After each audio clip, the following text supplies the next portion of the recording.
కాంగ్రెస్ పై మాజీ ఎంపీ బూర నర్సేగౌడ్ ఫైర్ అయ్యారు. జై బాపు, జై భీమ్, జై సంవిధానాలను కాంగ్రెస్ ధ్వంసం చేస్తుందని బూర నర్సేగౌడ్ ధ్వజమెత్తారు. డూప్లికేట్ గాంధీలు గాంధీ పేరును కబ్జా చేశారని మండిపడ్డారు. డూప్లికేట్ గాంధీలను తయారు చేసిందే నెహ్రూ అని అన్నారు. నెహ్రూ మునిమనవుడు గాంధీ ఎట్లా అవుతాడని ఆయన ప్రశ్నించారు. జీవితాంతం అంబేద్కర్ను మానసికంగా క్షోభకు గురి చేసిన పార్టీ కాంగ్రెస్ పార్టీ అని అన్నారు. ధనబలం, ప్రజాబలం ఉపయోగించి అంబేద్కర్ను రాజకీయంగా హత్య చేసింది కాంగ్రెస్ పార్టీ అని అన్నారు. సంవిధానం గురించి మాట్లాడే నైతిక హక్కు కాంగ్రెస్ పార్టీకి లేదన్నారు.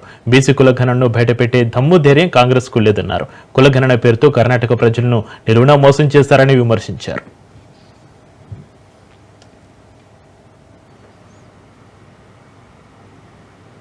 అంటే జై బాపు, జై భీమ్, జై సంవిధాన్ అంటే మూడు పేర్లను విధ్వంసం చేసింది, భావజాలంగా హత్య చేసింది కాంగ్రెస్ పార్టీ. నేను ఆరోపిస్తున్నాను, మీకు క్లుప్తంగా కూడా చెప్తాను. ఈ రోజు ఏదైతే బాపు ఆశయాలు ఉన్నాయో, స్వరాజ్యము, గ్రామ స్వరాజ్యము, అవినీతి రహిత ప్రభుత్వము, లేదా వంశ పారంపర్య రాజకీయాలు కాకుండా ప్రజా స్వామ్యబద్ధంగా నడిపియాలను అనే గాంధీ పేరును కూడా కబ్జా చేసి, పాపం గాంధీ కుటుంబ సభ్యులు ఎక్కడ పోయినరో ఎవరికి పత్తా లేదు, గాంధీ పేరును కూడా కబ్జా చేసి ఈ యొక్క డూప్లికేట్ గాంధీలందరూ నెహ్రూ గారి వంశం ఎట్లయితే మత మార్పిడి జరిగినట్లు పేరు మార్పిడి కూడా జరిపి ఈ రోజు యావత్ భారతదేశాన్ని ఉన్నటువంటి సమస్యలన్నిటికీ ప్రధాన కారకులు ఈ నెహ్రూ కుటుంబం, నెహ్రూ డూప్లికేట్ గాంధీలని కాంగ్రెస్ పార్టీ అని ఈ సందర్భంగా మేము